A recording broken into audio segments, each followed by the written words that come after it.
জাবির বিন আব্দুল্লাহ রাদিয়াল্লাহু তাআলা আনহু থেকে বর্ণিত, তিনি বলেন, যখন আমার পিতা মারা গেল তখন আমি আমার পিতার লাশের পাশে দাঁড়িয়ে ক্রন্দন করছিলাম। তো রাসূলুল্লাহ সাল্লাল্লাহু আলাইহি ওয়াসাল্লাম আমাকে বললেন, লা তাবকি, কাঁদিও না, মা যালাতিল মালাইকাতু তুজিল্লুহু বিআজনিহাতিহা, তোমার বাবার লাশ ফেরেশতারা ছায়া দিয়ে ঢেকে রেখেছে। সহিহ বুখারী, সহিহ মুসলিম। আবু সাঈদ খুদরি রাদিয়াল্লাহু তাআলা আনহু থেকে বর্ণিত, তিনি বলেন, উসাইদ বিন হুযাইর নামে এক সাহাবী ইয়াকরাউ মিনাল লাইলি মিন মারবাদিহি, তার ঘোড়ার আস্তা বলে একদিন কোরআন তেলাওয়াত করছিলেন। তো কোরআন তেলাওয়াতের এক পর্যায়ে তার ঘোড়া লাফানো শুরু করলো। তো পাশে যেহেতু বাচ্চা শুয়েছিল, ঘোড়া লাফ দিয়ে বাচ্চার ওপর উঠে যায় কিনা এই ভয় তিনি কোরআন তেলাওয়াত বন্ধ করে দিলেন।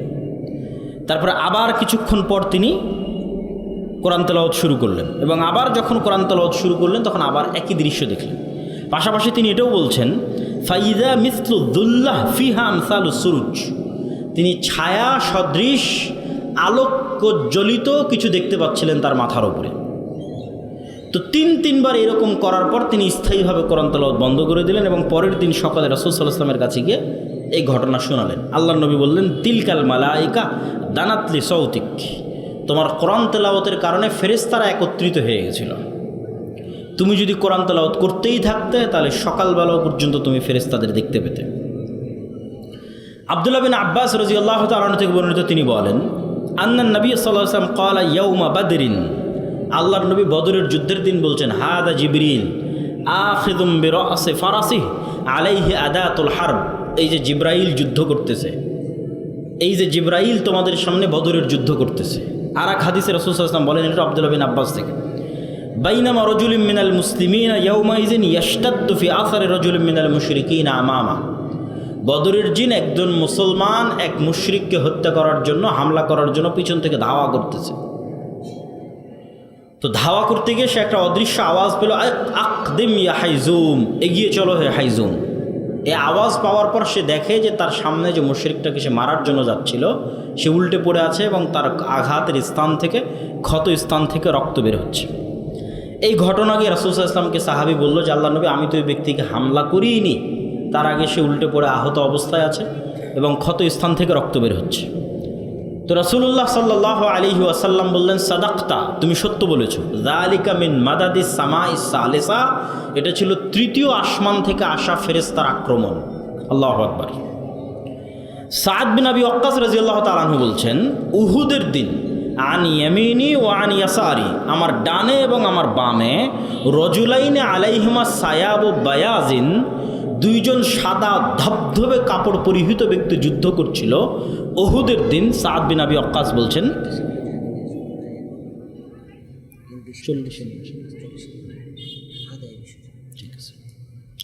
আমার ডানে এবং বামে দুইজন সাদা ধবধবে পোশাকধারী ব্যক্তি যুদ্ধ করতেছে। মা রাআইতুহুমা ক্বাবলু ওয়ালা বাদ, আমি তাদেরকে আগেও কোনোদিন দেখিনি, পরেও কোনোদিন দেখিনি। আমি এই ঘটনা গিয়ে রাসূল সাল্লাল্লাহু আলাইহি ওয়াসাল্লামকে বললাম, আল্লাহর নবী বললেন, ইউকাতিলানি আশাদ্দাল কিতাল ওয়া হুমা জিবরাইল ওয়া মিকাইল, আল্লাহর নবী বললেন, তোমার দুই পাশে যে দুইজন মুজাহিদ সাদা ধবধবে পোশাক পরে যুদ্ধ করতেছিল ভয়ঙ্করভাবে, এরা দুইজন আর কেউ নয়, জিবরাইল এবং মিকাইল। হাদিস সহিহ মুসলিম 2414। আয়েশা রাদিয়াল্লাহু তাআলা আনহা বলছেন, রাসূলুল্লাহ সাল্লাল্লাহু আলাইহি ওয়াসাল্লাম লাম্মা রাজা রাসূলুল্লাহ সাল্লাল্লাহু আলাইহি ওয়াসাল্লাম মিনাল খান্দাক, আল্লাহর নবী খন্দকের দিন যুদ্ধ থেকে ফিরে এসেছেন। খন্দকে মক্কা এবং তার আশেপাশের আরব গোত্রগুলো একত্রিত হয়ে 1 মাস ব্যাপী মদিনাকে ঘিরে রেখেছিল। পরে বিশাল ঝড়ে সব ছত্রভঙ্গ হয়ে গেছে। তো আল্লাহর নবী এটাকে বিজয় মনে করে ঘরে ফিরে এসেছেন, অস্ত্র রেখে দিয়েছেন, গোসল করতে যাবেন। তো জিবরাইল এসে বলছেন, ওয়াজাআতা সিলাহ ওয়াল্লাহি মা ওয়াজাআনা, আপনি অস্ত্র রেখে দিয়েছেন, আমরা তো অস্ত্র রাখিনি। জিবরাইল কেন অস্ত্র রাখেনি? জিবরাইল এই জন্য অস্ত্র রাখেনি যে খন্দকের যুদ্ধে 3টা ইহুদি গোত্র গাদ্দারি করেছিল, বানু কুরাইজা, বানু কাইনুকা, বানু নাজির। এই 3টা ইহুদি গোত্র মদিনা সনদে আল্লাহর নবীর সাথে চুক্তিবদ্ধ আছে যে মদিনার ওপর যেই আক্রমণ করুক না কেন আমরা তোমাদের সাথে একতাবদ্ধ থাকব। ঠিক এখন যেমন বাংলাদেশের সব রাজনৈতিক দলগুলো মনে মনে একতাবদ্ধ হচ্ছে, হ্যাঁ আগের সরকারের বিরুদ্ধে আমরা একতাবদ্ধ, তাহলে এই চুক্তি কেউ ভঙ্গ করে গাদ্দারি করে যদি কেউ আগের সরকারকে পুনর্বাসন করার চেষ্টা করে, তো সেম অবস্থা, যে মদিনার সব পক্ষ একমত যে মদিনায় আক্রমণ করলে আমরা মুহাম্মদ সাল্লাল্লাহু আলাইহি ওয়াসাল্লামের সাথে আছি। কিন্তু এই কথা বলার পরেও 3টা ইহুদি গোত্র এই গত 1 মাস তলে তলে মক্কার মুশরিকদের সহযোগিতা করেছে। এটা মুহাম্মদ সাল্লাল্লাহু আলাইহি ওয়াসাল্লামও জানে, ফেরেশতারাও জানে, আল্লাহও জানে। তো জিবরাইল এসে বলছে আমরা তো অস্ত্র রাখিনি, যুদ্ধ তো মক্কার মুশরিকদের সাথে শেষ হয়েছে, গাদ্দারদের সাথে তো শেষ হয়নি, মুনাফিকদের সাথে তো শেষ হয়নি। অতএব এক্ষুনি বের হন। তো কোথায় যেতে হবে? ইলা বানি কুরাইজা, বানি কুরাইজার উদ্দেশ্যে বের হন। তো আনাস রাদিয়াল্লাহু তাআলা আনহু কি বলছে দেখেন, আনাস রাদিয়াল্লাহু তাআলা আনহু বলছেন, কাআন্নী আনজুরু ইলাল গুবারি সাতিআন ফি যুকাক বানি গনাম মাওকিবা জিবরিল। আল্লাহর নবী যখন ঘর থেকে বের হয়ে সাহাবীদের বললেন চলো বানু কুরাইজার গোত্রের দিকে, জিবরাইল আদেশ দিয়েছে। তো আনাস রাদিয়াল্লাহু তাআলা আনহু বলছেন আমরাও যখন বানি কুরাইজা গোত্রের দিকে এগিয়ে যাচ্ছি তখন আমাদের আগে আগে জিবরাইলের ঘোড়সওয়ার বাহিনীর ঘোড়ার আঘাতে তৈরি হওয়া উড়ন্ত ধুলা আমরা দেখতে পাচ্ছি। আল্লাহু আকবার।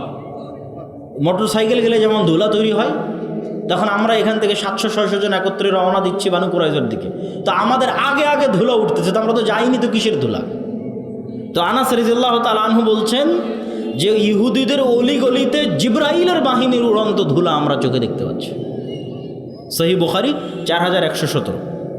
আল্লাহ সুবহানাহু তাআলা সূরা আনফালের মধ্যে, সূরা আলে ইমরানের মধ্যে, সূরা আহজাবের মধ্যে আসমান থেকে বদর, উহুদ, খন্দক, হুনাইনে তিনি ফেরেশতা অবতীর্ণ করেছেন, এই মর্মে আয়াত স্পষ্টভাবে আল্লাহ বলেছেন, ইস্তাস্তাগীসুনা রাব্বাকুম ফাস্তাজাবা লাকুম আন্নী মুমিদ্দুকুম বিআলফিম মিনাল মালায়েকা। তোমাদের প্রতিপালক 1000 ফেরেশতা পাঠিয়ে তোমাদের সহযোগিতা করেছে। ইস্তাকুলু লিল মুমিনিনা আলা ইয়াকফিয়াকুম আইয়ুমিদ্দাকুম রাব্বুকুম বিসালাসাতি আলাফিম মিনাল মালায়েকা মুনজিলিন। তোমাদের প্রতিপালক 3000 ফেরেশতা অবতীর্ণ করে সহযোগিতা করেছেন। হাযা ইমদিদকুম রাব্বুকুম বিখামসাতি আলাফিম মিনাল মালায়েকাতি মুসাওয়িমিন। সারিবদ্ধভাবে 5000 ফেরেশতা অবতীর্ণ করে তোমাদের প্রতিপালক সহযোগিতা করেছে। ইয়া আইয়ুহাল্লাযীনা আমানু যকুরু নি'মাতাল্লাহি আলাইকুম ইয জাআতকুম জুনুদুন ফাআরসালনা আলাইহিম রিহান ওয়া জুনুদান লাম তারাওহা। খন্দকের যুদ্ধে আমরা 2টা বাহিনী পাঠিয়েছিলাম, একটা বিশাল ঝড়ো বাতাস আর একটা এমন সেনাবাহিনী যাকে তোমরা দেখতে পাও না, সেটা যে ফেরেশতার সেনাবাহিনী। আব্দুল্লাহ বিন জুবাইর রাদিয়াল্লাহু তাআলা থেকে বর্ণিত, তিনি বলেন সামি'তু রাসূলুল্লাহ সাল্লাল্লাহু আলাইহি ওয়াসাল্লাম ইয়াকুল ফি কতল হানজালা ইবনে আবি আমির। হানজালা রাদিয়াল্লাহু তাআলা আনহু বাসর ঘর থেকে বেরিয়ে যুদ্ধ করে শহীদ হয়েছে। সাহাবীরা বলছে তাকে গোসল দিতে হবে। তো রাসূলুল্লাহ সাল্লাল্লাহু আলাইহি ওয়াসাল্লাম বলছেন ইন্না সাহিবাকুম তুগাসসিলুহুল মালায়েকা। হানজালাকে গোসল দেওয়ার দরকার নেই, এই জন্য যে হানজালাকে ইতিমধ্যে ফেরেশতারা গোসল দিয়ে ফেলেছে। সম্মানিত উপস্থিতি, আরও অসংখ্য হাদিস রাসূলুল্লাহ সাল্লাল্লাহু আলাইহি ওয়াসাল্লামের জীবদ্দশায় ফেরেশতাদের সংক্রান্ত পেশ করা যাবে। রাসূলুল্লাহ সাল্লাল্লাহু আলাইহি ওয়াসাল্লাম একদিন বসে আছে এরকম মাজমায়, একজন অপরিচিত ব্যক্তি আসলেন, এসে আল্লাহ নবীকে জিজ্ঞেস করছে ইসলাম কি বলেন, ঈমান কি বলেন, ইহসান কি বলেন। সাহাবীরা বলছে ওর চেহারায় সফরের আলামত নাই এবং আমরা কোনোদিন দেখিনি। এখনকার মদিনা যত ছোট, সেই কালের মদিনা আরও ছোট, হাতে গোনা যায় একটা গ্রামের মানুষকে। এক গ্রামের সবাই সবাইকে চেনে, 500-600 মানুষ, 500-600 ঘর, সবাই চেনে। তা আমরা চিনিও না, আর এ তো বিমান আর রকেটের সফর নয়, মরুভূমির সফর, সফরের আলামতও নাই। একদম ইস্ত্রি করা সাদা ধবধবে জামা গায়ে দিয়ে আসলে যেমন হয়, আমরা তো গাড়িতে আসছি, তবুও কত সফরের আলামত গায়ে লেগে আছে। তো যখন জিজ্ঞেস করে শেষে বিদায় নিয়ে চলে গেল, তখন রাসূল জিজ্ঞেস জানো কে ছিল? তো বলে না, আপনি এবং আল্লাহ ভালো জানেন। তো বলে জিবরাইল এসেছিল তোমাদেরকে দিন শেখানোর জন্য। তাহলে ওনারা স্বচক্ষে ফেরেশতাদের দেখতেছে, ফেরেশতাদের অস্তিত্বকে স্বচক্ষে দেখছে, ফেরেশতাদের অস্তিত্বের প্রভাব স্বচক্ষে দেখছে, স্বচক্ষে অনুভব করছে। রাসূলুল্লাহ সাল্লাল্লাহু আলাইহি ওয়াসাল্লাম বলছেন আজকে জিবরাইল আসেনি। কেন আসেনি? বাড়িতে মূর্তি এই জন্য, ছবি এই জন্য। ছবি সরাও, জিবরাইল আসবে। লা ইয়াদখুলুল মালায়েকাতু ফি বাইতিন, ওই বাড়িতে ফেরেশতা প্রবেশ করে না যে বাড়িতে কুকুর আছে আর ছবি আছে। আবু হুরায়রা রাদিয়াল্লাহু তাআলা আনহু থেকে বর্ণিত, তিনি বলেন একদিন রাসূল সাল্লাল্লাহু আলাইহি ওয়াসাল্লাম আবু বকর বসে আছেন। তো এক ব্যক্তি এসে আবু বকর রাদিয়াল্লাহু তাআলা আনহুকে গালিগালাজ করছে, শাতামা আবা বকরিন। তো রাসূলুল্লাহ সাল্লাল্লাহু আলাইহি ওয়াসাল্লাম পাশে বসে থেকে ইয়াজাব ওয়া ইয়াতাবাসসাম, আল্লাহ নবী মুচকি হাসতেছেন। ওই ব্যক্তির গালাগালি এবং বকাঝকার মাত্রা যখন অনেক বেশি হয়ে গেল, তখন আবু বকর রাদিয়াল্লাহু তাআলা সহ্য করতে পারলেন না, রদ্দা আলাইহি, তার কথার উত্তর দেওয়া শুরু করলেন। ফাগাদিবান নবী সাল্লাল্লাহু আলাইহি সাল্লাম, আল্লাহর নবী রাগান্বিত হয়ে গেলেন, স্থান ছেড়ে দিয়ে চলে গেলেন। আবু বকর রাদিয়াল্লাহু তাআলা আল্লাহর নবীকে গিয়ে জিজ্ঞেস করলেন, যখন আমাকে বকছিল তখন হাসছিলেন, আর যখন আমি উত্তর দিলাম তখন রেগে গেলেন, কারণ কি? রাসূলুল্লাহ সাল্লাল্লাহু আলাইহি ওয়াসাল্লাম বলছেন, কানা মাআকা মালাকুন ইয়ারুদ্দু আনকা, তোমার ফেরেশতা তোমার পক্ষ থেকে উত্তর দিচ্ছিল যতক্ষণ তুমি চুপ ছিলে, আর যখন তুমি মুখ খোলা শুরু করেছো তখন ফেরেশতা চলে গেছে, ওয়াকা আশ-শাইতান, ওখানে শয়তান ঢুকে গেছে, ফালাম আকুন লিআকুদা মা আশ-শাইতান, আর আমি শয়তানের সাথে থাকতে পারি না।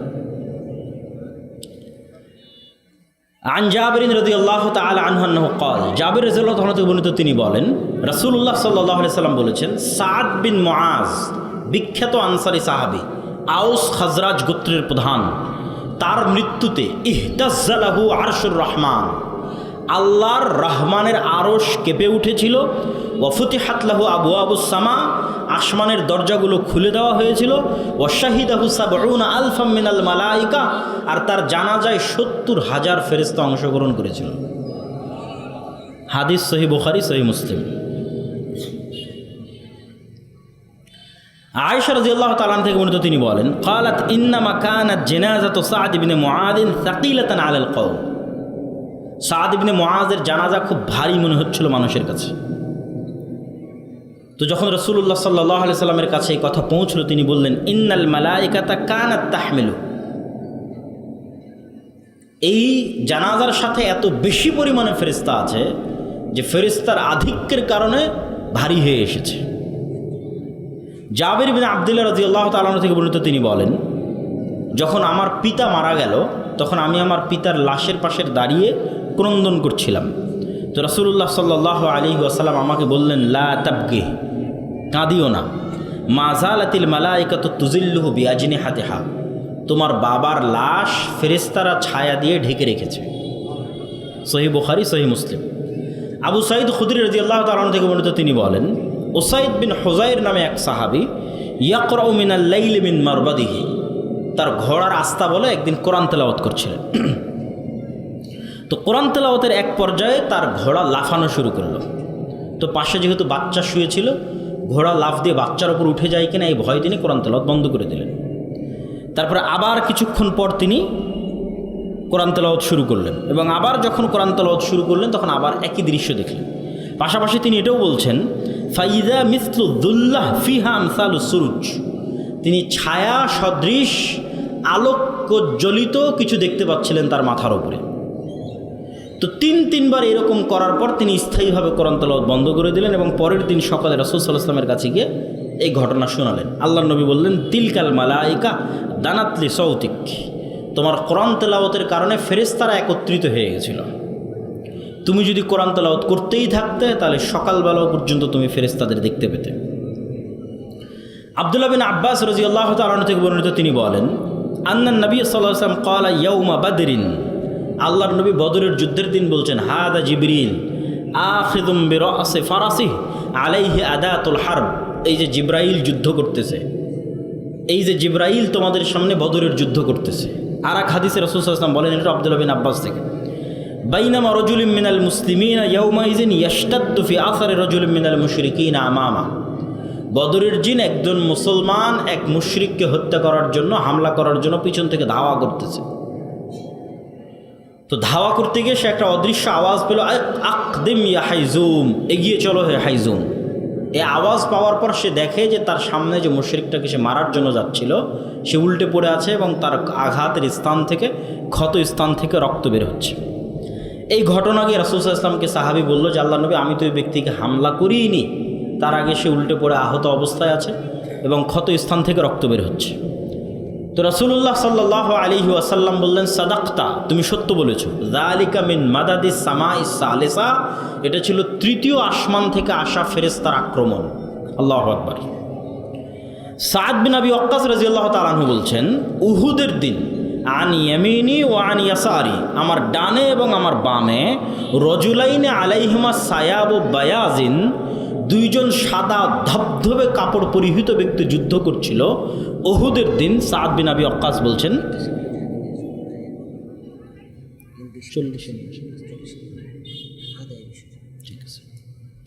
আমার ডানে এবং বামে দুইজন সাদা ধবধবে পোশাকধারী ব্যক্তি যুদ্ধ করতেছে। মা রাআইতুহুমা ক্বাবলু ওয়ালা বাদ, আমি তাদেরকে আগেও কোনোদিন দেখিনি, পরেও কোনোদিন দেখিনি। আমি এই ঘটনা গিয়ে রাসূল সাল্লাল্লাহু আলাইহি ওয়াসাল্লামকে বললাম, আল্লাহর নবী বললেন, ইউকাতিলানি আশাদ্দাল কিতাল ওয়া হুমা জিবরাইল ওয়া মিকাইল। আল্লাহর নবী বললেন, তোমার দুই পাশে যে দুইজন মুজাহিদ সাদা ধবধবে পোশাক পরে যুদ্ধ করতেছিল ভয়ঙ্করভাবে, এরা দুইজন আর কেউ নয়, জিবরাইল এবং মিকাইল। হাদিস সহিহ মুসলিম 2414। আয়েশা রাদিয়াল্লাহু তাআলা আনহা বলছেন, রাসূলুল্লাহ সাল্লাল্লাহু আলাইহি ওয়াসাল্লাম লাম্মা রাজা রাসূলুল্লাহ সাল্লাল্লাহু আলাইহি ওয়াসাল্লাম মিনাল খান্দাক, আল্লাহর নবী খন্দকের দিন যুদ্ধ থেকে ফিরে এসেছেন।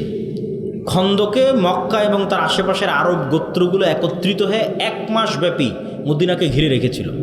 পরে বিশাল ঝড়ে সব ছত্রভঙ্গ হয়ে গেছে। তো আল্লাহর নবী এটাকে বিজয় মনে করে ঘরে ফিরে এসেছেন, অস্ত্র রেখে দিয়েছেন, গোসল করতে যাবেন। তো জিবরাইল এসে বলছেন, ওয়াজাআতা সিলাহ ওয়াল্লাহি মা ওয়াজাআনা, আপনি অস্ত্র রেখে দিয়েছেন, আমরা তো অস্ত্র রাখিনি। জিবরাইল কেন অস্ত্র রাখেনি? জিবরাইল এই জন্য অস্ত্র রাখেনি যে খন্দকের যুদ্ধে 3টা ইহুদি গোত্র গাদ্দারি করেছিল, বানু কুরাইজা, বানু কাইনুকা, বানু নাজির। এই 3টা ইহুদি গোত্র মদিনা সনদে আল্লাহর নবীর সাথে চুক্তিবদ্ধ আছে যে মদিনার ওপর যেই আক্রমণ করুক না কেন, আমরা তোমাদের সাথে একতাবদ্ধ থাকব। ঠিক এখন যেমন বাংলাদেশের সব রাজনৈতিক দলগুলো মনে মনে একতাবদ্ধ হচ্ছে, হ্যাঁ আগের সরকারের বিরুদ্ধে আমরা একতাবদ্ধ। তাহলে এই চুক্তি কেউ ভঙ্গ করে গাদ্দারি করে যদি কেউ আগের সরকারকে পুনর্বাসন করার চেষ্টা করে, তো সেম অবস্থা, যে মদিনার সব পক্ষ একমত যে মদিনায় আক্রমণ করলে আমরা মুহাম্মদ সাল্লাল্লাহু আলাইহি ওয়াসাল্লামের সাথে আছি। কিন্তু এই কথা বলার পরেও 3টা ইহুদি গোত্র এই গত 1 মাস তলে তলে মক্কার মুশরিকদের সহযোগিতা করেছে। এটা মুহাম্মদ সাল্লাল্লাহু আলাইহি ওয়াসাল্লামও জানে, ফেরেশতারাও জানে, আল্লাহও জানে। তো জিবরাইল এসে বলছে, আমরা তো অস্ত্র রাখিনি, যুদ্ধ তো মক্কার মুশরিকদের সাথে শেষ হয়েছে, গাদ্দারদের সাথে তো শেষ হয়নি, মুনাফিকদের সাথে তো শেষ হয়নি। অতএব এক্ষুনি বের হন।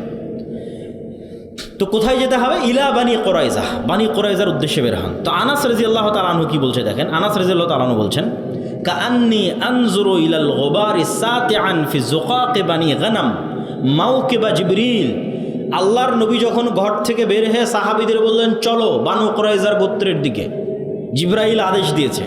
তো আনাস রাদিয়াল্লাহু তাআলা আনহু বলছেন, আমরাও যখন বানি কুরাইজা গোত্রের দিকে এগিয়ে যাচ্ছি, তখন আমাদের আগে আগে জিবরাইলের ঘোড়সওয়ার বাহিনীর ঘোড়ার আঘাতে তৈরি হওয়া উড়ন্ত ধুলা আমরা দেখতে পাচ্ছি। আল্লাহু আকবার। মোটর সাইকেল গেলে যেমন ধুলা তৈরি হয়, তখন আমরা এখান থেকে 700-600 জন একত্রে রওনা দিচ্ছি বানু কুরাইজার দিকে। তো আমাদের আগে আগে ধুলা উঠতেছে, তো আমরা তো যাইনি, তো কিসের ধুলা? তো আনাস রাদিয়াল্লাহু তাআলা আনহু বলছেন যে ইহুদিদের অলিগলিতে জিবরাইলের বাহিনীর উড়ন্ত ধুলা আমরা চোখে দেখতে পাচ্ছি। সহিহ বুখারী 4117। আল্লাহ সুবহানাহু তাআলা সূরা আনফালের মধ্যে, সূরা আলে ইমরানের মধ্যে, সূরা আহজাবের মধ্যে আসমান থেকে বদর, উহুদ, খন্দক, হুনাইনে তিনি ফেরেশতা অবতীর্ণ করেছেন। এই মর্মে আয়াত স্পষ্টভাবে আল্লাহ বলেছেন, ইস্তাস্তাগীসুনা রাব্বাকুম ফাস্তাজাবা লাকুম আন্নী মুমিদ্দুকুম বিআলফিম মিনাল মালায়েকা। তোমাদের প্রতিপালক 1000 ফেরেশতা পাঠিয়ে তোমাদের সহযোগিতা করেছে। ইস্তাকুলু লিল মুমিনিনা আলা ইয়াকফিয়াকুম আইয়ুমিদ্দাকুম রাব্বুকুম বিসালাসাতি আলাফিম মিনাল মালায়েকা মুনজিলিন। তোমাদের প্রতিপালক 3000 ফেরেশতা অবতীর্ণ করে সহযোগিতা করেছেন। হাযা ইমদিদকুম রাব্বুকুম বিখামসাতি আলাফিম মিনাল মালায়েকাতি মুসাওয়িমিন। সারিবদ্ধভাবে 5000 ফেরেশতা অবতীর্ণ করে তোমাদের প্রতিপালক সহযোগিতা করেছে। ইয়া আইয়ুহাল্লাযীনা আমানু যকুরু নি'মাতাল্লাহি আলাইকুম ইয জাআতকুম জুনুদুন ফাআরসালনা আলাইহিম রিহান ওয়া জুনুদান লাম তারাওহা। খন্দকের যুদ্ধে আমরা 2টা বাহিনী পাঠিয়েছিলাম, একটা বিশাল ঝড়ো বাতাস, আর একটা এমন সেনাবাহিনী যাকে তোমরা দেখতে পাও না, সেটা হচ্ছে ফেরেশতার সেনাবাহিনী। আব্দুল্লাহ বিন জুবাইর রাদিয়াল্লাহু তাআলা থেকে বর্ণিত, তিনি বলেন, সামি'তু রাসূলুল্লাহ সাল্লাল্লাহু আলাইহি ওয়াসাল্লাম ইয়াকুল ফি কতল হানজালা ইবনে আবি আমির। হানজালা রাদিয়াল্লাহু তাআলা আনহু বাসর ঘর থেকে বেরিয়ে যুদ্ধ করে শহীদ হয়েছে। সাহাবীরা বলছে তাকে গোসল দিতে হবে। তো রাসূলুল্লাহ সাল্লাল্লাহু আলাইহি ওয়াসাল্লাম বলছেন, ইন্না সাহিবাকুম তুগাসসিলুহুল মালায়েকা। হানজালাকে গোসল দেওয়ার দরকার নেই, এই জন্য যে হানজালাকে ইতিমধ্যে ফেরেশতারা গোসল দিয়ে ফেলেছে। সম্মানিত উপস্থিতি, আরও অসংখ্য হাদিস রাসূলুল্লাহ সাল্লাল্লাহু আলাইহি ওয়াসাল্লামের জীবদ্দশায় ফেরেশতাদের সংক্রান্ত পেশ করা যাবে। রাসূলুল্লাহ সাল্লাল্লাহু আলাইহি ওয়াসাল্লাম একদিন বসে আছে এরকম মাজমায়, একজন অপরিচিত ব্যক্তি আসলেন, এসে আল্লাহ নবীকে জিজ্ঞেস করছে ইসলাম কি বলেন, ঈমান কি বলেন, ইহসান কি বলেন। সাহাবীরা বলছে ওর চেহারায় সফরের আলামত নাই এবং আমরা কোনোদিন দেখিনি। এখনকার মদিনা যত ছোট, সেই কালের মদিনা আরও ছোট, হাতে গোনা যায় একটা গ্রামের মানুষকে। এক গ্রামের সবাই সবাইকে চেনে, 500-600 মানুষ, 500-600 ঘর, সবাই চেনে। তা আমরা চিনিও না, আর এ তো বিমান আর রকেটের সফর নয়, মরুভূমির সফর, সফরের আলামতও নাই। একদম ইস্ত্রি করা সাদা ধবধবে জামা গায়ে দিয়ে আসলে যেমন হয়, আমরা তো গাড়িতে আসছি, তবুও কত সফরের আলামত গায়ে লেগে আছে। তো যখন জিজ্ঞেস করে শেষে বিদায় নিয়ে চলে গেল, তখন রাসূল জিজ্ঞেস, জানো কে ছিল? তো বলে, না, আপনি এবং আল্লাহ ভালো জানেন। তো বলে, জিবরাইল এসেছিল তোমাদেরকে দিন শেখানোর জন্য। তাহলে ওনারা স্বচক্ষে ফেরেশতাদের দেখতেছে, ফেরেশতাদের অস্তিত্বকে স্বচক্ষে দেখছে, ফেরেশতাদের অস্তিত্বের প্রভাব স্বচক্ষে দেখছে, স্বচক্ষে অনুভব করছে। রাসূলুল্লাহ সাল্লাল্লাহু আলাইহি ওয়াসাল্লাম বলছেন, আজকে জিবরাইল আসেনি। কেন আসেনি? বাড়িতে মূর্তি এই জন্য, ছবি এই জন্য। ছবি সরাও, জিবরাইল আসবে। লা ইয়াদখুলুল মালায়েকাতু ফি বাইতিন, ওই বাড়িতে ফেরেশতা প্রবেশ করে না যে বাড়িতে কুকুর আছে আর ছবি আছে। রাসূলুল্লাহ সাল্লাল্লাহু আলাইহি ওয়াসাল্লাম বলছেন যে জিবরাইল আমাকে এত বেশি পরিমাণে মিসওয়াক করতে বলে, আমার মুখের গন্ধে জিবরাইলের কষ্ট হয়।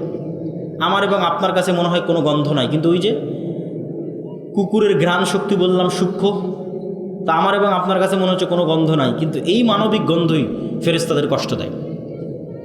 তাহলে মুহাম্মদ সাল্লাল্লাহু আলাইহি ওয়াসাল্লামের পবিত্র মুখের গন্ধ যদি ফেরেশতারা কষ্ট পায়, তাহলে যে সারাদিন বিড়ি আর সিগারেট খাচ্ছে, ওর কাছে ফেরেশতা থাকবে না শয়তান থাকবে? আবার বলেন, ওর কাছে ফেরেশতা থাকবে না শয়তান থাকবে? শয়তান। ফেরেশতা থাকার কোনো সুযোগ নাই। ও শয়তানের বন্ধু এবং শয়তানের গোলাম। ওর অন্তরের রূহ মারা গেছে, ওর মুখের রূহ মারা গেছে, এই নূর মারা গেছে, নাই। এটা চোখের পাওয়ার যেমন সত্য, ওই নূরের অস্তিত্ব তেমন সত্য। কানের শ্রবণ শক্তির পাওয়ার যেমন সত্য, ওই নূরের অস্তিত্ব তেমন সত্য। আর হৃদয়ের নূরের অস্তিত্ব তেমন সত্য। সম্মানিত উপস্থিতি, তাহলে সাহাবায়ে কেরাম গায়েবের ওপর কঠোর থেকে কঠোর ঈমান রাখতেন। এই জন্য তারা কখনো দুনিয়ামুখী ছিলেন না, এই জন্য তারা কখনো ইসলামের বিজয়ের জন্য কম্প্রোমাইজ করেননি, কম্প্রোমাইজের আদর্শকে তারা অবলম্বন করেননি। কেননা তারা ঈমান বিল গায়েব, ইয়াকিনের পর্যায়ে ছিল। আর আমাদের ঈমান বিল গায়েব নাই, এই জন্য আমাদের আজকে এই দশা। আপনাকে বুঝানোর সুবিধার্থে যদি আরও স্পষ্ট করে বলি যে মূসা আলাইহিস সালাতু ওয়াস সালাম তৎকালীন ফেরাউনের কাছে দুনিয়াবী শক্তিতে যতটা দুর্বল ছিল, আজকের ফিলিস্তিনের গাজার মানুষ অতটা দুর্বল নয় ইসরায়েলের কাছে। আরও যদি ঘুরিয়ে বলি, আজকের ইসরায়েলের কাছে ফিলিস্তিনের গাজার মানুষ যত দুর্বল, আজ থেকে 3000-4000 বছর আগে ফেরাউনের কাছে মূসা আলাইহিস সালাম তার চেয়ে শতগুণে বেশি দুর্বল ছিলেন দুনিয়াবী দিক থেকে, দুনিয়াবী শক্তি ক্ষমতার দিক থেকে। আরও যদি বুঝানোর জন্য বলি, আজ থেকে 1400 বছর আগে মুহাম্মদ সাল্লাল্লাহু আলাইহি ওয়াসাল্লাম এবং তার সাহাবীরা আবু বকর, ওমর, ওসমান, আলী রাদিয়াল্লাহু তাআলা আনহু, খালিদ বিন ওয়ালিদ, আমর ইবনুল আস, তারা পারস্য এবং রোমান সাম্রাজ্যের তুলনায় যতটা দুর্বল ছিল, আজকের সারা বিশ্বের মুসলমানেরা আমেরিকা, ইউরোপের তুলনায় অতটা দুর্বল নয়। আরও সহজ করে বলি, আজকের সমগ্র বিশ্বের মুসলমানেরা আমেরিকা এবং ইউরোপের দুনিয়াবী শক্তির তুলনায় যতটুকু দুর্বল, তার চেয়ে শতগুণ দুর্বল ছিল মুহাম্মদ সাল্লাল্লাহু আলাইহি ওয়াসাল্লাম এবং তার সাহাবীরা, খালিদ বিন ওয়ালিদ এবং আমর ইবনুল আসেরা দুনিয়াবী শক্তির তুলনায় তৎকালীন রোমান এবং পারস্যের কাছে শতগুণ বেশি দুর্বল ছিল। তাহলে ওরা জিতল কেমনে? ওদের জয় লাভের মূল রহস্য দুনিয়াবী নয়। কেননা দুনিয়াবী শক্তিতে এটা মোকাবেলা সম্ভব নয়। ফেরাউনের শক্তির সামনে মুসার শক্তি জিরো দুনিয়াবী শক্তিতে, সুতরাং বিজয় সম্ভব নয়। রোমান এবং পারস্য সাম্রাজ্যের শক্তির সামনে মুসলমানদের শক্তি জিরো, এখানে বিজয় সম্ভব নয়। আজকে মুসলমানদের শক্তি থাকার পরও মুসলমানদের বিজয় নাই কেন? খালিদ বিন ওয়ালিদ, আমর ইবনুল আস এরা বদর, উহুদ, খন্দকে স্বচক্ষে ফেরেশতাদের সহযোগিতা দেখেছে, যে কিভাবে ফেরেশতা নেমে এসে যুদ্ধ করে মুহাম্মদ সাল্লাল্লাহু আলাইহি ওয়াসাল্লামের পক্ষে। আল্লাহর শক্তি এবং আল্লাহর ক্ষমতার উপর অগাধ আস্থা। ফলত যখন এরা যুদ্ধের ময়দানে অবতীর্ণ হয়েছে তখন দুনিয়াবী শক্তির উপর ভরসা না আল্লাহর সাহায্য সহযোগিতার উপর ভরসা? আল্লাহর সাহায্য এবং সহযোগিতার উপর ভরসা। এই জন্য যুদ্ধের মাঠেও সালাত আদায়ের আদেশ, কেননা সালাত হচ্ছে পৃথিবীর সবচেয়ে বড় টেকনোলজি। আল্লাহ সুবহানাহু ওয়া তাআলার সাহায্যকে পৃথিবীতে টেনে নিয়ে আসতে পারে।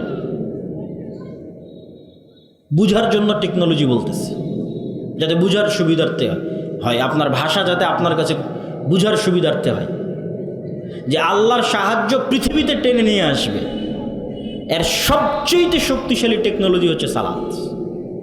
তো এই জন্য যুদ্ধের মাঠেও সালাত আদায় করো, কারণ দুনিয়াবী শক্তির কোনো কথা নেই। দুনিয়ার লজিকে তো সবাই মিলে ফায়ার করার কথা, বোমা বর্ষণ করার কথা, গুলি করার কথা, তীর চালানোর কথা, তরবারি চালানোর কথা, কিন্তু আল্লাহর লজিকে না। একদল যুদ্ধ করবে আর একদল সালাত আদায় করবে, কেননা ওইটার মাধ্যমে গায়েবী মদদ পৃথিবীতে নেমে আসবে, অদৃশ্য শক্তির মদদ পৃথিবীতে নেমে আসবে। দুনিয়াবী শক্তি দিয়ে মুসলমানদের বিজয় সম্ভব নয়। তো আজকের মুসলমানদের সমস্যা হচ্ছে এরা না আল্লাহর উপর ভালোভাবে বিশ্বাস স্থাপন করে, না আল্লাহর শক্তি এবং ক্ষমতা সম্পর্কে জানে, না ফেরেশতার উপর কোনো বিশ্বাস আছে।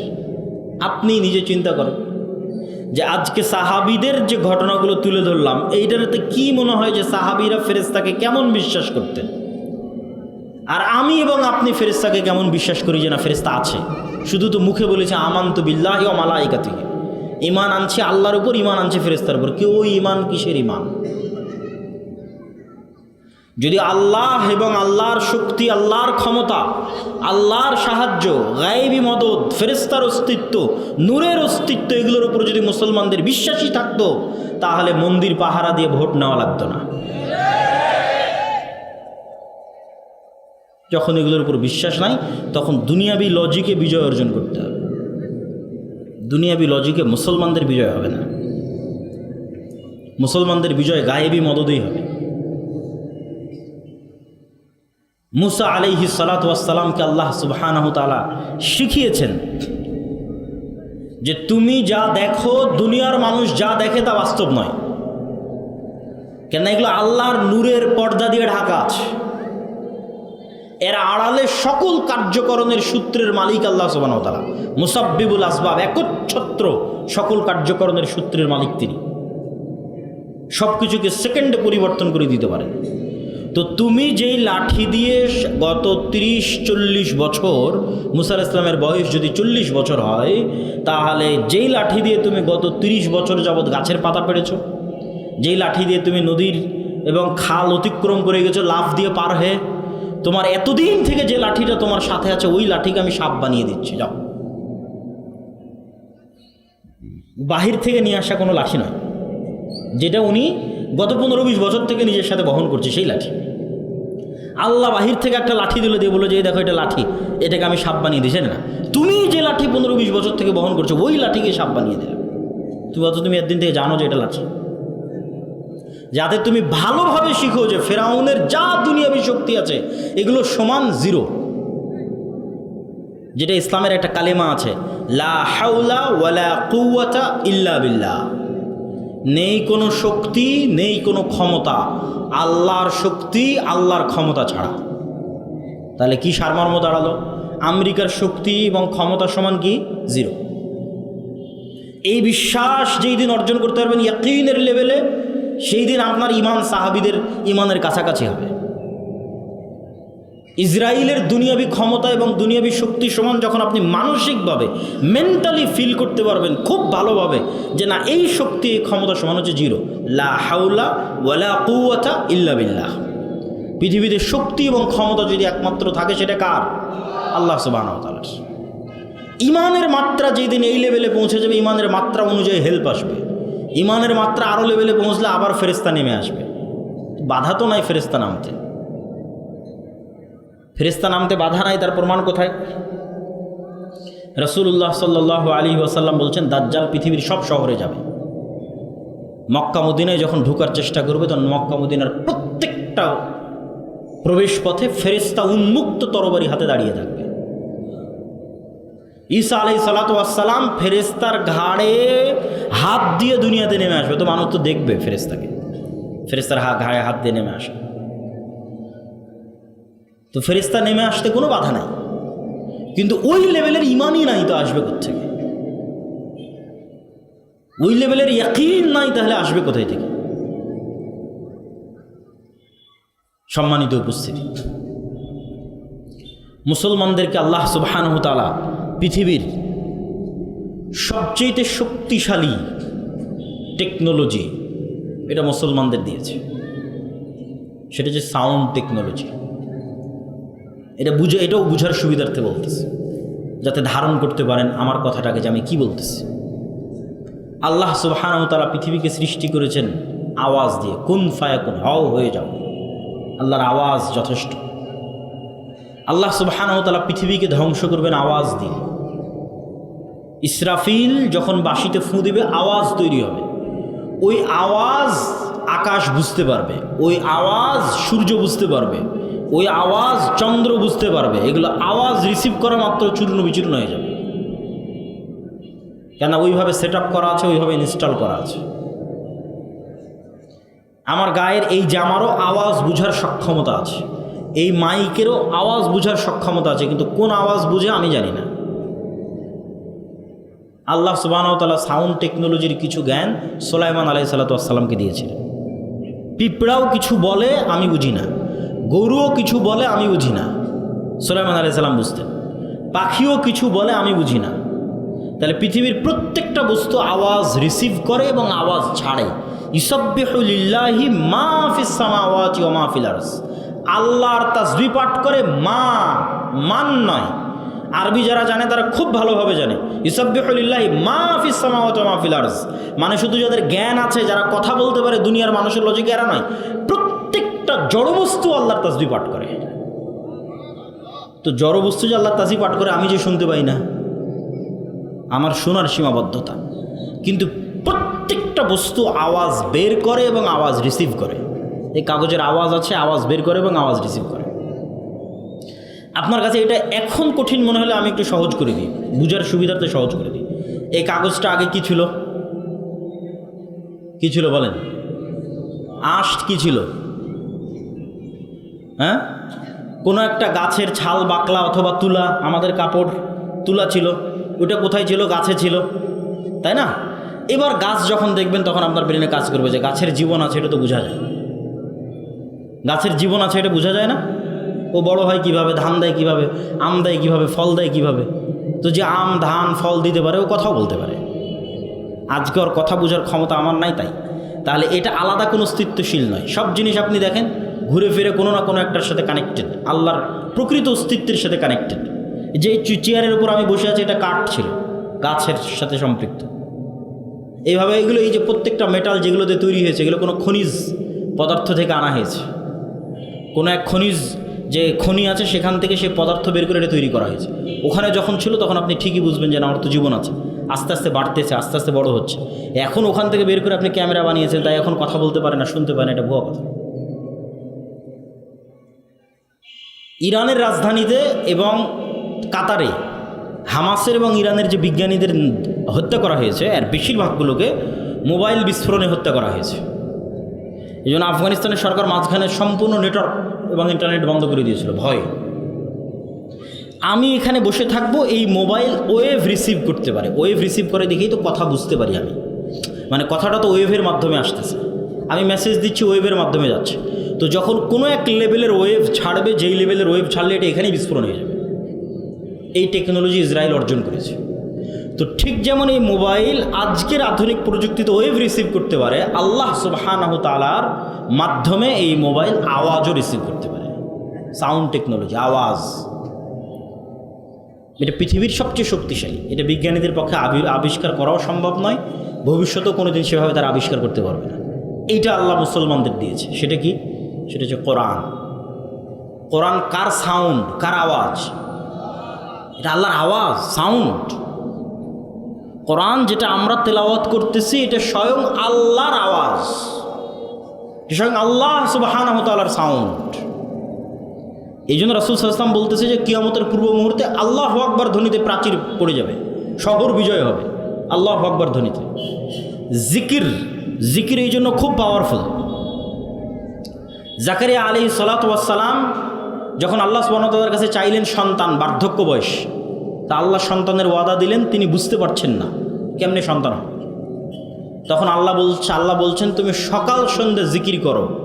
এই সকাল সন্ধ্যে জিকিরই এই অসম্ভবকে সম্ভব করে দিবে যে বার্ধক্য বয়সে তোমার বন্ধে স্ত্রীর সন্তান হয়ে যাবে। কেননা সকাল সন্ধ্যের জিকির তো সাউন্ড তৈরি করবে। লা ইলাহা ইল্লাল্লাহ, লা হাওলা ওয়ালা কুওয়াতা ইল্লা বিল্লাহ, সুবহানাল্লাহি বিহামদিহি, সুবহানাল্লাহিল আযীম। তো এই সাউন্ডগুলো যেমন এখন ইনস্ট্যান্ট ওয়েভের মাধ্যমে আমেরিকা পৌঁছে যাচ্ছে, কোনো না কোনোভাবে এগুলো সরাসরি আল্লাহ সুবহানাহু ওয়া তাআলার কাছে পৌঁছে যাচ্ছে। সাথে সাথে আল্লাহ সুবহানাহু ওয়া তাআলার সাথে সাথে শুনতে পাচ্ছে। তখন এগুলো পুনরায় এগুলোর প্রভাব পৃথিবীতে ফিরে আসতেছে। কোরআন তেলাওয়াত করতেছেন, এটা শক্তি, পাওয়ার হাউস। কোরআন বুঝা, কোরআনের জ্ঞান অর্জন করা, সালাত আদায় করা, এগুলো হচ্ছে মুসলমানদের শক্তির জায়গা। ঈমান বিল গায়েব, এগুলো হচ্ছে মুসলমানদের শক্তির জায়গা। সম্মানিত উপস্থিতি, ফেরেশতার অস্তিত্বের উপর বিশ্বাস স্থাপনের একটা উদাহরণ দিয়ে আজকের বক্তব্যের শেষের দিকে যাব। এতক্ষণ তো ফেরেশতাদের ঈমান বিল গায়েবের একটা পার্টের আলোচনা করেছি আজকে, সেটা হচ্ছে ফেরেশতাদের অস্তিত্ব। 6টা ঈমান বিল গায়েব। আমাদের একটা বই আসতেছে সামনে, আল্লাহর পথে যাত্রা। আগামী 6-7 নভেম্বর সালাফি কনফারেন্সে কিছু কপি পাওয়া যাবে। আগামী 6-7 মানে এই 3-4 দিন পরে, আগামী বৃহস্পতিবার, শুক্রবার, এখান থেকে বেশি দূরে নয়, আল জামিয়া সালাফে ডাঙ্গিপাড়া পাওয়ার আছে। দেশ বিদেশের আলেম ওলামা উপস্থিত থাকবে। আপনাদের দাওয়াত থাকলেও উপস্থিত হবেন তো ইনশাআল্লাহ। তো ওখানে আমাদের এই ঈমান বিল গায়েব এবং ইসলামের যে 5টা আরকান আছে, এই পুরো বিষয়ের উপর একটা বই আসতেছে, আল্লাহর পথে যাত্রা, যেটা কিছু কপি পাওয়া যাবে ইনশাআল্লাহ। তো সেখানে আরও বিস্তারিত আলোচনা আছে। তো আমি যেটা বলছিলাম যে ফেরেশতার অস্তিত্বের উপর আলোচনা করলাম, বাস্তবে কেমনে প্র্যাকটিক্যালি দেখবেন ফেরেশতা আছে। এটার একটা উদাহরণ দিই, একটা হোমওয়ার্ক দিই, একটা বাড়ির কাজ দিই। যদি বাস্তবে করেন আপনি দেখবেন যে হ্যাঁ, ফেরেশতার অস্তিত্বের আপনি সন্ধান পেয়ে যাবেন। সেটা হচ্ছে, কোথাও যদি বিমানের টিকিট থাকে, ট্রেনের টিকিট থাকে, বাসের টিকিট থাকে, পরীক্ষা থাকে, ভাইভা থাকে, তাহলে যেই লেভেলের নিয়ত থাকে যে আজকে আমার 11টায় ট্রেন আছে, ধরা লাগবে, আজকে আমার 6টায় বিমান আছে, ধরতে হবে, ওর চাইতে বেশি লেভেলের নিয়ত করবেন যে আগামীকাল ফজরের সালাত আছে, উঠতে হবে। নিয়তের মাত্রাটা হবে এর চাইতে বেশি লেভেলের। প্লেন থাকলে, বিমান থাকলে, বাস থাকলে যেই লেভেলের নিয়ত হয় ধরা লাগবে, পরীক্ষা থাকলে, ভাইভা থাকলে তার চাইতে বেশি লেভেলের নিয়ত হবে যে আপনি ফজরের সালাত আদায় করবেন আগামীকাল। এখন আগামীকাল ফজরের সালাতে উঠবেন, তো আমরা ফেরেশতার অস্তিত্বের পরীক্ষা নিব, তাই না? তো ফেরেশতার অস্তিত্বের যেহেতু পরীক্ষা নিব, তাহলে তার মানুষকে বলার দরকার নাই যে ভাই, আব্বা, আম্মা, ভাই, বোন, যে আমাকে একটু ফজরে উঠিয়ে দিয়ে। উঠানোর জন্য তো আল্লাহর ফেরেশতা আছে, আপনাকে উঠানোর জন্য আল্লাহর ফেরেশতা আছে, তার মানুষকে বলার কি দরকার? মোবাইলে অ্যালার্ম দেওয়ারও দরকার নাই। মোবাইলে অ্যালার্ম কেন দেবেন? ফেরেশতা তো আছে। আপনি ফেরেশতার একটু নিকটবর্তী হন, দেখেন যে বাস্তবে ফেরেশতা আপনাকে উঠিয়ে দেয় কিনা। আল্লাহ সুবহানাহু ওয়া তাআলার ফেরেশতা নিয়োজিত আছে। আর শয়তান আছে কিনা তা পরীক্ষা করবেন কেমনে? যে শয়তান যে আছে, এবং এই আপার লেভেলের মেশিন কালবকে নিয়ে যে শয়তান খেলাধুলা করে, কালব পরিবর্তনশীল, এত উচ্চ প্রযুক্তির মেশিন এটা যে প্রতি সেকেন্ডে পরিবর্তন হয়, ধরা পাওয়া যায় না, কন্ট্রোলে রাখা যায় না, খুব ভয়ঙ্কর। তো আপনি 2 রাকাত সালাত আদায়ের নিয়ত করেন যে না, 2 রাকাত সালাত আদায় করব, খুব কঠোর প্রস্তুতি নিয়ে, একদম ভয়ঙ্কর সিদ্ধান্ত নিয়ে 2 রাকাত সালাতে দুনিয়ার কোনো কথা মনে করব না। উজু করে নতুন জামা কাপড় গায়ে দিয়ে একাই এক আলাদা ঘরে লাইট বন্ধ করে দিয়ে, কোনো রকমের ডিস্ট্রাকশান নাই, মনোযোগ বিচ্ছিন্ন হতে পারে এরকম কিছু নাই, ফোন নাই, কিচ্ছু নাই, ছেলে মেয়ে নাই, নির্জন এলাকায় চলে গেছে, 2 রাকাত সালাত আদায় করবেন যেন দুনিয়ার কথা মনে না পড়ে। এবার 2 রাকাত সালাতে দাঁড়ানোর 5-10 সেকেন্ডের মধ্যেই আপনার অজান্তেই দুনিয়ার কথা ভিতরে ঢুকে গেছে, আপনি ধরতে পারেননি কিন্তু এখন 2-5 সেকেন্ড 10 সেকেন্ড 20 সেকেন্ড যাওয়ার পর আপনার মনে পড়ছে আরে আজকে তো সালাতে দাঁড়িয়েছিলাম, দুনিয়ার কথা মনে করবো না, তো মনে তো করা শুরু করে দিছি। ঘটনা কি? এটাই শয়তান। রাসূল সাল্লাল্লাহু আলাইহি ওয়াসাল্লাম বলছেন ইয়াখতালিসুহু শাইতান, শয়তান সালাতের মধ্যে মানুষের অন্তরকে ছিনিয়ে নিয়ে চলে যায় আর একদিকে, এটাই শয়তান। তাহলে শয়তানের অস্তিত্ব, ফেরেশতার অস্তিত্ব আপনার ছেলের চেয়েও সত্য, আপনার বাবা মায়ের চেয়েও সত্য। আপনার বাড়িতে আপনি কাকে জায়গা দিয়েছেন সেটা চিন্তা করেন। বাড়িতে যদি ছবি থাকে, বাড়িতে যদি মূর্তি থাকে, কুকুর থাকে, বাড়িতে যদি সালাম দিয়ে না ঢুকেন, বাড়িতে যদি কোরআন তেলাওয়াত না হয়, তাহলে ওই বাড়িতে সবসময় কে আছে? শয়তান আছে। পেশাবের যত্ন নেয় না, পরিষ্কার পরিচ্ছন্ন থাকে না, ঠিক আছে? ওরা সব মুতাহহারুন, ফেরেশতাদের পেশাব নয়, পায়খানা নেই, সব পবিত্র। তাহলে যে পেশাবের যত্ন নেয় না, উজু করে না, নামাজ পড়ে না, ওর কাছে ফেরেশতা থাকবে? জীবনও না। যে উজু ভাঙলেই উজু করে, ওর সাথে ফেরেশতা থাকবে। অথবা অন্তত যে 5 ওয়াক্ত সালাত আদায় করে, পেশাব থেকে বেঁচে থাকে, পেশাব থেকে পবিত্র থাকে, ফরজ গোসল হলে গোসল আদায় করে, এর সাথে ফেরেশতা থাকে, বরকতের ফেরেশতা, রহমতের ফেরেশতা। আর ফেরেশতা কেন্দ্রিক কত অসংখ্য হাদিস আছে রাসূলুল্লাহ সাল্লাল্লাহু আলাইহি ওয়াসাল্লামের। কেউ যদি মসজিদে সালাত আদায় করে সালাতের জায়গাতেই বসে থাকে, তো না ওঠা পর্যন্ত ফেরেশতার জন্য দোয়া করতে থাকবে। কেউ যদি অসুস্থ ভাইকে দেখতে যায়, তাহলে তার জন্য ফেরেশতা দোয়া করতে থাকবে ইস্তেগফারের, তার অসুস্থ ভাইকে দেখতে যাওয়ার জন্য। ওই ব্যক্তি অসুস্থ ভাইকে দেখতে গেলে এই কারণে। কেউ যদি জুমার দিন মসজিদে যায়, তাহলে ফেরেশতারা দরজায় বসে থাকে, কে আগে আসতেছে তার নাম লেখার জন্য। তারপরে যখন খতিব সাহেব মেম্বারে উঠে, তখন খাতা বন্ধ করে দিয়ে তারাও বক্তব্য শোনার জন্য বসে যায়। কোথাও যখন মানুষ একত্রিত হয় আল্লাহর নাম উচ্চারণ করার জন্য, তখন পৃথিবীতে কিছু ফেরেশতা আছে 24 ঘন্টা ভ্রমণ করতেছে, কে কোথায় আল্লাহর জিকির করতেছে, স্মরণ করতেছে, ওরা তখন ওখানে একত্রিত হয়ে যায়। আল্লাহ যদি চায়, আমাদের নিয়ত যদি ঠিক থাকে, তাহলে এখানেও হাজার হাজার শত শত ফেরেশতা আছে। সম্মানিত উপস্থিতি, এই জন্য ঈমান বিল গায়েবকে মজবুত করতে হবে, ইয়াকিনের লেভেলে নিয়ে যেতে হবে। অদৃশ্যের উপর বিশ্বাস, আল্লাহর উপর বিশ্বাস, আল্লাহর নূরের উপর বিশ্বাস, ফেরেশতার উপর বিশ্বাস, পরকালের উপর বিশ্বাস। পরকাল মানে মৃত্যুর পর পুনরুজ্জীবন, এটাই পরকাল।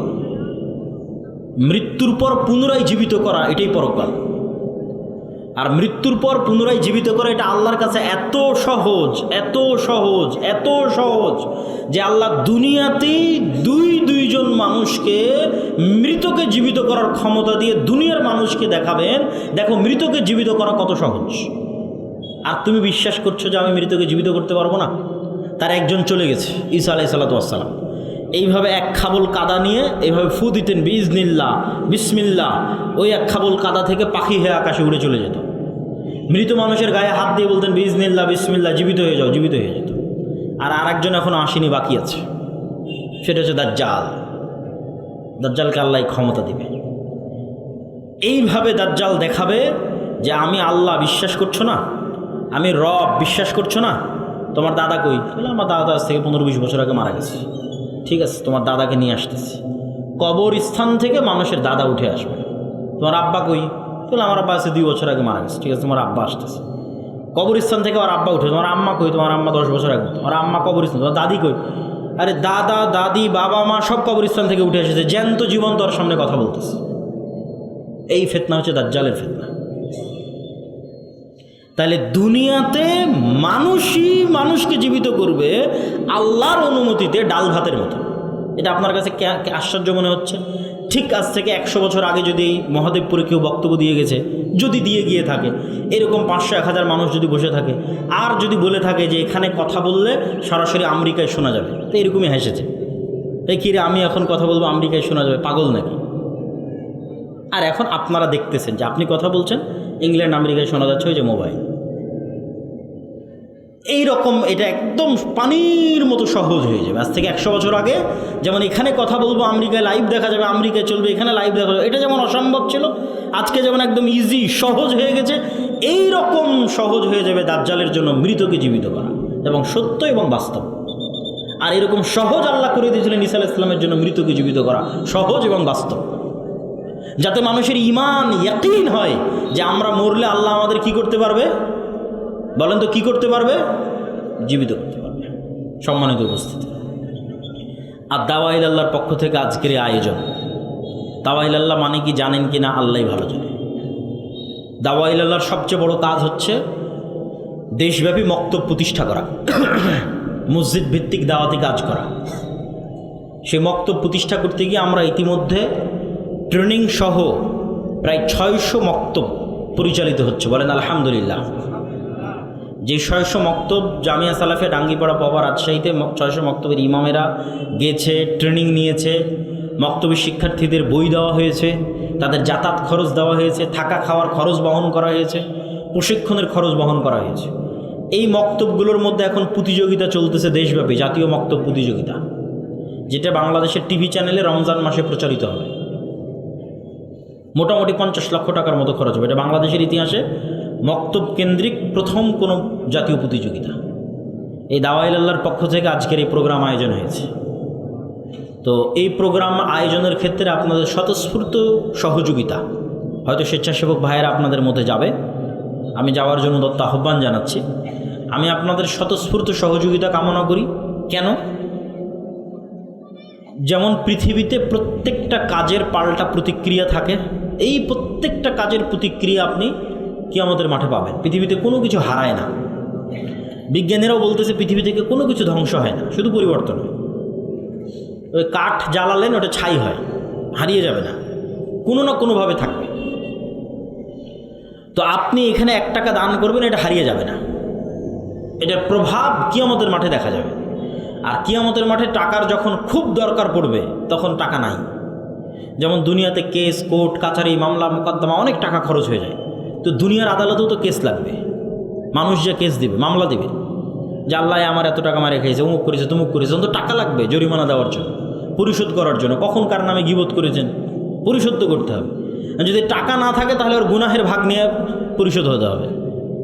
আর যদি আগে থেকেই ব্যাংক ব্যালেন্সে ভালো টাকা, যেমন দুনিয়াতে যদি মোটামুটি আপনার ভালো টাকা থাকে মামলা মোকদ্দমা পরিচালনা করা সহজ হয়। তো আগেই আপনি পরকালের ব্যাংক ব্যালেন্সে ভালো টাকা পয়সা জমা করে গেছি, কিয়ামতের মাঠে যখন বিপদে পড়বেন সেগুলোই কাজে লাগবে। আর দুনিয়ার ব্যাংক ব্যালেন্সে টাকা রাখলে আর কতটুকুই বা বাড়বে? আল্লাহর কাছে টাকা রাখলে আল্লাহ সুবহানাহু ওয়া তাআলা 1 গুণ, 10 গুণ, 700 গুণ, তার চাইতেও বেশি আল্লাহ সুবহানাহু ওয়া তাআলা বাড়াতে পারে। আল্লাহু আকবার। এগুলো উৎপাদন করার জন্য তো শস্য সবুজ শ্যামল জমি লাগবে, আছে আজও ফিলিস্তিন শস্য শ্যামল সবুজ জমি, প্রচুর পরিমাণে জাইতুন উৎপাদন হয় আজও ফিলিস্তিনে, তিন উৎপাদন হয় প্রচুর পরিমাণে। তো সেই জমি আল্লাহর মুকাদ্দাসা পবিত্র ভূমি। কোন পবিত্র ভূমি? 400 বছর আগে এই পবিত্র ভূমিতে তোমাদের বাপদাদা ইয়াকুব, ইসহাক, ইব্রাহিম বসবাস করত। কিন্তু ইউসুফ আলাইহিস সালাতু ওয়াস সালামের কারণে তোমরা মিশরে চলে এসেছিলে। তার 400 বছর পর আজকে তোমরা এখানে। তো এই মাটি তোমাদের, তোমরা এখন সেই মাটি বিজয়ের জন্য যুদ্ধে অবতীর্ণ হও। তখন এরা সব নবীর সন্তান, তারা বলতেছে মুসা আলাইহিস সালাতু ওয়াস সালামকে, ইযহাব আনতা ওয়া রাব্বুকা ফাকাতিলা, মুসা তুমি আর তোমার আল্লাহ গিয়ে যুদ্ধ করো। নাউযুবিল্লাহ। তাহলে খালি বানু ইসরাইলের 2-1টা ঘটনার উদাহরণ দিলাম, যার যেই ঘটনাগুলো আল্লাহ কোরআনে বলেছেন সূরা বাকারাতে। আমি 2-1টা করে আয়াত পড়েছি আর সেখান থেকে অনুবাদ করেছি।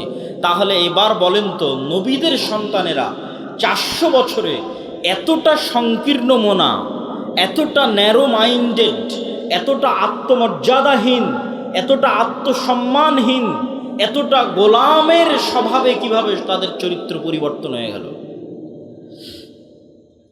আমি যখন প্রথম ইউরোপ যাই তখন মূলত আমি এই হিসাবটা মিলাতে পেরেছি। ইউরোপে গিয়ে যখন দেখলাম, ইংল্যান্ডে গিয়ে যখন দেখলাম মুসলমানদের জন্ম নিবন্ধন, সার্টিফিকেট, পাসপোর্ট, ইংল্যান্ডে প্রবেশ, ইউরোপে প্রবেশ, অ্যাসাইলাম ক্লেইম করা, সেখানে কাগজপাতি রেডি করা, তারপরে সেখানের সরকারের কাছ থেকে বেনিফিট নেওয়া, বেকারত্ব ভাতা হোক, সন্তান সন্ততির ভাতা হোক, প্রত্যেকটা ধাপ অধিকাংশের মিথ্যার উপর প্রতিষ্ঠিত।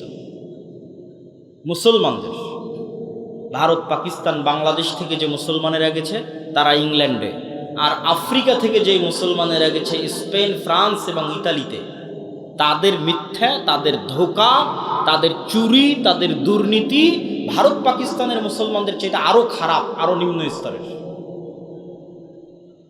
তো তখন আমি উদাহরণ মিলালাম, যারা তো আজকের যুগের মানুষ, ইসরায়েল এই যুগের মুসলমানদের কাছে যদি মুসা আলাইহিস সালাতু ওয়াস সালাম প্রেরিত হতেন তাহলে এই উত্তরগুলোই পেতেন, যেই উত্তরগুলো বানু ইসরাঈলীরা দিয়েছেন। আমি মনে হয় বুঝাতে পারিনি। মানে এই যুগের মুসলমানদের রক্তের মধ্যে ওইভাবে মিথ্যা, ওইভাবে ধোঁকা, ওইভাবে দুর্নীতি, ওইভাবে আত্মমর্যাদাহীনতা, আত্মসম্মানহীনতা প্রবেশ করেছে, ঠিক যেভাবে 4000 বছর পূর্বে বানু ইসরাঈলের ছিল। কারণ কি?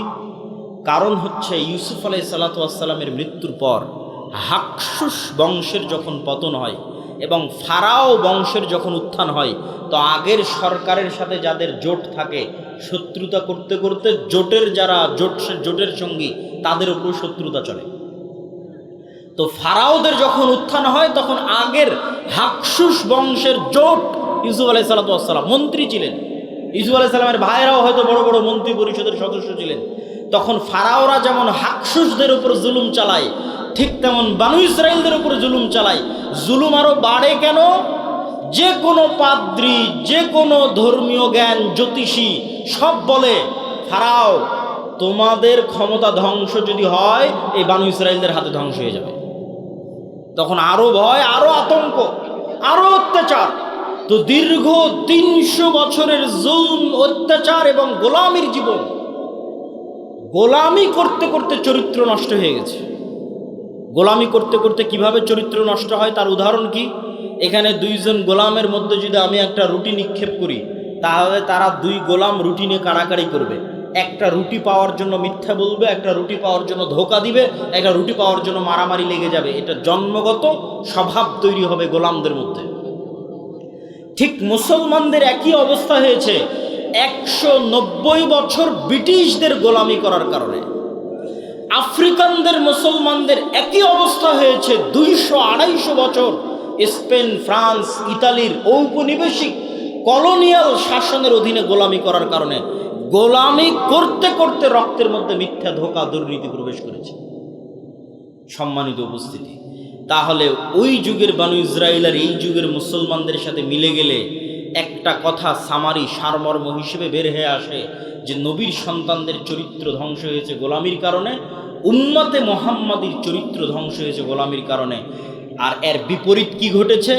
এর বিপরীত, মুসা আলাইহিস সালাতু ওয়াস সালামকে আল্লাহ যদি ফেরাউনের বাড়িতে না নিয়ে যেতেন, আর মুসা আলাইহিস সালাতু ওয়াস সালাম যদি বানু ইসরাঈলের সাথে মানুষ হতো, তাহলে মুসা আলাইহিস সালামের রক্তের মধ্যেও গোলামির স্বভাব তৈরি হয়ে যেত। মুসা আলাইহিস সালাতু ওয়াস সালামকে আল্লাহ পূর্ণ আত্মমর্যাদা, আত্মসম্মানের সাথে মানুষ করার জন্য রাজার বাড়িতে পাঠিয়ে দিয়েছেন। তাহলে মুসা আলাইহিস সালামের স্বাধীন চেতা মনোভাব ঠিক থাকবে। স্বাধীন চেতা মনোভাবের প্রমাণ কোথায়? মুসা আলাইহিস সালাতু ওয়াস সালাম একদিন দেখতেছে, একদিন জুলুম হতে দেখেছে। একদিন কি? ফারাওদের একদল অনুসারী বানু ইসরাঈলের একদল অনুসারীর উপর অত্যাচার করতেছে। তো একদিনের দেখা অত্যাচার মুসা আলাইহিস সালাম সহ্য করতে না পেরে এক থাপ্পড় দিয়ে ফারাওয়ের ওই ব্যক্তিকে ওখানেই তিনি হত্যা করে দিয়েছেন।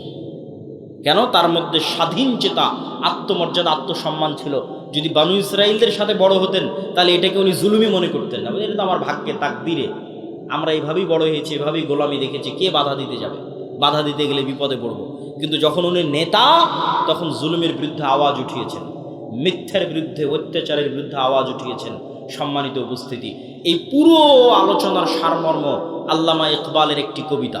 আল্লামা ইকবাল বলছেন, সাবাক ফিরসে পড়া, সাদাকত কা, শুজাআত কা, আদালত কা, লিয়া জায়েগা তুঝসে কাম, দুনিয়া কি ইমামত কা।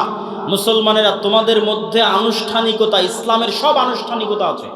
সাহারি, ইফতারি কত সুন্দর করে মসজিদে আপনারা করেছেন, ঈদের সালাত বিশাল মাঠে আদায় করেছেন, ইতিকাফ হয়েছে, লাইলাতুল কদর হয়েছে, সমাজ থেকে ফিতরা বন্টন হয়েছে, কতজন উমরা করতে যাচ্ছে, কতজন হজ করতে যাচ্ছে। আনুষ্ঠানিকতার অভাব নাই। কিন্তু কোথায় সমস্যা? আনুষ্ঠানিকতার অভাব নাই, কিন্তু সমস্যা। আল্লামা ইকবাল বলছেন, তোমরা নতুন করে সত্য বলা শিখো, নতুন করে সাহসী হওয়া শিখো, নতুন করে ন্যায় প্রতিষ্ঠা করা শিখো, তাহলে আল্লাহ তোমাদেরকে দুনিয়ার নেতা বানিয়ে দিবে। কেননা এই গুণগুলোর উপর নবীদের জন্ম হয়েছে, মুসা আলাইহিস সালামের জন্ম হয়েছে, মুহাম্মদ সাল্লাল্লাহু আলাইহি সাল্লামের জন্ম হয়েছে, ঈসা আলাইহিস সালাতু ওয়াস সালামের জন্ম হয়েছে। এই গুণের উপর জন্মগত গুণ। এই জন্য ঈসা আলাইহিস সালামের কথা বলতে গিয়ে রাসূল সাল্লাল্লাহু আলাইহি সাল্লাম বলেছেন, লা তাকুমুস সাআহ হাত্তা ইয়ানজিলা ঈসা ইবনে মারিয়াম, ততদিন পর্যন্ত কিয়ামত হবে না যতদিন না মারিয়ামের ছেলে ঈসা পৃথিবীতে নেমে না আসছে। আর মারিয়ামের ছেলে ঈসা হাকামান মুকসিতা, সমগ্র পৃথিবীতে ন্যায় বিচার প্রতিষ্ঠা করবে। আল্লাহু আকবার। তাহলে এই রাষ্ট্রে ইসলামের ব্র্যান্ডিং ন্যায় বিচার, রাষ্ট্রে ইসলামের ব্র্যান্ডিং ন্যায় বিচার আল্লাহর নবী করে দিলেন। তো আমাদের মধ্যে ন্যায় বিচার প্রতিষ্ঠার গুণই নাই জন্মগত, তাহলে আমরা কিভাবে নেতা হব? এখানে দুই একটা উদাহরণ দিব আপনাদের বোঝার সুবিধার্থে। বাংলাদেশে গত 16 বছর এরকম অসংখ্য ওসি, ডিসি, এসপি, মন্ত্রী, মিনিস্টার ছিল যাদের 80%-এর বেশি এরকম জালসা সম্মেলনের প্রধান অতিথি, বিশেষ অতিথি হয়েছে না হয়নি? হয়েছে। গত 16 বছর এরকম অসংখ্য ওসি, ডিসি, এসপি, মন্ত্রী, এসিল্যান্ড, সাব রেজিস্ট্রার ছিল যাদের অন্তত 70%-এর বেশি উমরা করেছে। আমার আইডিয়া যে অন্তত 50%-এর বেশি উমরা করেছে, আর অন্তত 30-40% হবে নামাজি, আর অন্তত 2 থেকে 5% হবে মুখে দাঁড়িয়ে আছে এবং কপালে কড়া পড়ে গেছে। কিন্তু ওই যে ঈসা আলাইহিস সালামের জন্য আল্লাহর নবী যে শব্দ ব্যবহার করলো, যে ঈসা আলাইহিস সালাম যেই দিন পৃথিবীতে আসবে সমগ্র পৃথিবীতে ন্যায় প্রতিষ্ঠা করবে।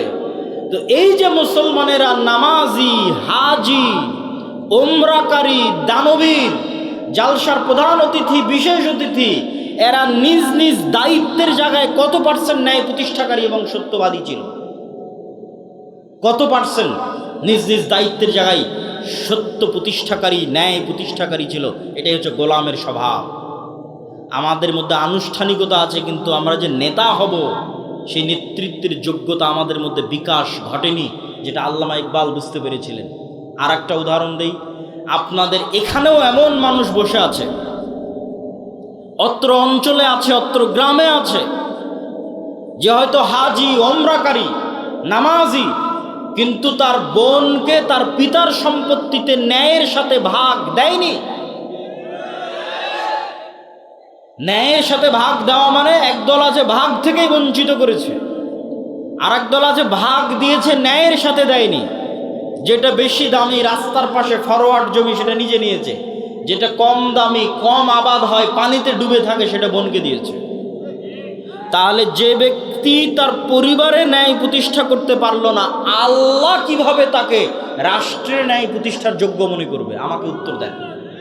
কেননা রাষ্ট্রে ইসলাম যাওয়া মানে ন্যায় বিচার প্রতিষ্ঠা হওয়া। দলিল ঈসা আলাইহিস সালাম সম্পর্কে আল্লাহর নবী যা বললেন, এক বাক্যে ব্র্যান্ডিং করলেন।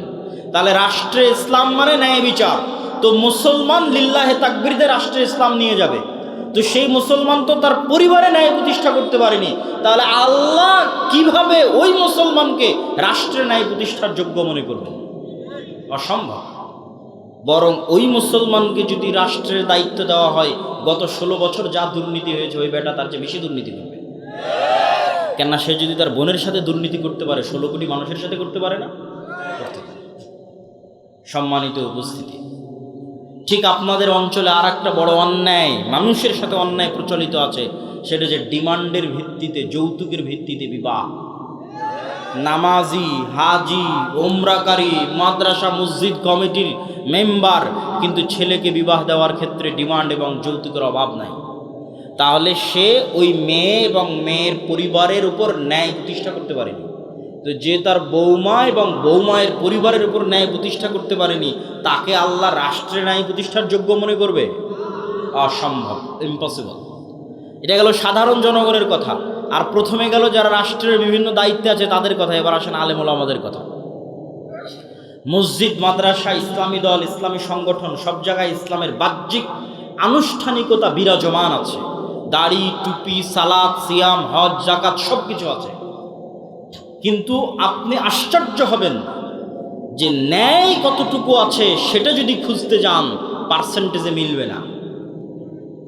দেখবেন যে ইসলামী দলের আমির তার ওই কর্মীকেই ছাঁটাই করে দিয়েছে যেই কর্মী বেশি পরিশ্রম করে, আর ওই কর্মীকে পদ দিয়ে দিয়েছে যে বেশি চামচামি করে। তার মানে সে তার দলে ন্যায় প্রতিষ্ঠা করতে পারে। এবং যেখানে যত মসজিদ, মাদ্রাসা, দলে গণ্ডগোল আছে, আহলে হাদিস হোক, হানাফি হোক, মাযহাব মাসলাক নির্বিশেষে যেখানেই দেখবেন গণ্ডগোল আছে, ওখানে যে বুঝবেন এখানে ন্যায় পরায়ণতার অভাব আছে। আলেম হতে পারে, হাজি হতে পারে, কিন্তু ন্যায় প্রতিষ্ঠা করতে পারেনি। হয় আমির না হয় কর্মী, দুই দলের যে কোনো এক দল ন্যায় প্রতিষ্ঠা করতে পারেনি। সম্মানিত উপস্থিতি, আর যতক্ষণ ন্যায় প্রতিষ্ঠাকারী, সত্য প্রতিষ্ঠাকারী না হবে, ততক্ষণ আল্লাহর দৃষ্টিতে নেতা হিসেবে যোগ্য বলে বিবেচিত হবে না। তো আল্লাহর দৃষ্টিতে নেতা হিসেবে যোগ্য বলে বিবেচিত হলে আল্লাহ রাষ্ট্র ক্ষমতার দায়িত্ব দেবে। এই জন্য আমি উদাত্ত আহ্বান জানাবো যে আজকের এই আলোচনা থেকে আমরা এতটুকু কি শিক্ষা গ্রহণ করতে পারি না যে আমাদেরকে সত্যবাদী এবং ন্যায় প্রতিষ্ঠাকারী হতে হবে? পারি না? একটা হাদিস আপনাদের সামনে পেশ করি। সাবআতু ইউদিল্লুহুমুল্লাহ ইয়াওমা লা দিল্লা ইল্লা দিল্লুহ। 7 শ্রেণীর মানুষকে কিয়ামতের মাঠে আল্লাহ বিশেষ ছায়া দিবেন। তো এই বিশেষ ছায়া দেওয়ার যে 7 শ্রেণীর লিস্ট আছে, এই লিস্টের 1 নম্বরে তাহাজ্জুদ গুজারকে, নফল সিয়াম পালনকারীকে, দানবীরকে, মসজিদে জামাতে সালাত আদায়কারীকে, সকলকে অতিক্রম করে 1 নম্বরে পৌঁছে গেছে ন্যায় প্রতিষ্ঠাকারী, দায়িত্বশীল। কেন? ইমামুন আদেল। কেন? ন্যায় প্রতিষ্ঠা করা আল্লাহর সবচেয়ে বড় গুণ। বলেন আল্লাহু আকবার। আল্লাহ বলছেন আমি আদেল, আমি ন্যায় পরায়ণ, ন্যায় প্রতিষ্ঠাকারী। হারামতু যুলমা আলাইয়া, আমার উপর জুলম করাকে আমি হারাম করে নিয়েছি। পৃথিবীর মানুষ যদি কোথাও ন্যায় বিচার না পায়, তাহলে আমি আল্লাহ কিয়ামতের মাঠে ন্যায় বিচার বুঝিয়ে দেব। তাহলে ন্যায় প্রতিষ্ঠা করা কার গুণ? আল্লাহর গুণ। আর পৃথিবীর সকল ক্ষমতার মালিক কে? আল্লাহ। যখন এবার ওই গুণের সাথে মিলে যাবে, তখন আল্লাহ সুবহানাহু ওয়া তাআলা ওই ব্যক্তিকে যোগ্য মনে করবে যে সেও নেতা হওয়ার যোগ্য, তাকে এবার আমি একটু ক্ষমতা দিই। তখন মুসলমানদের হাতে এমনি ক্ষমতা চলে আসবে।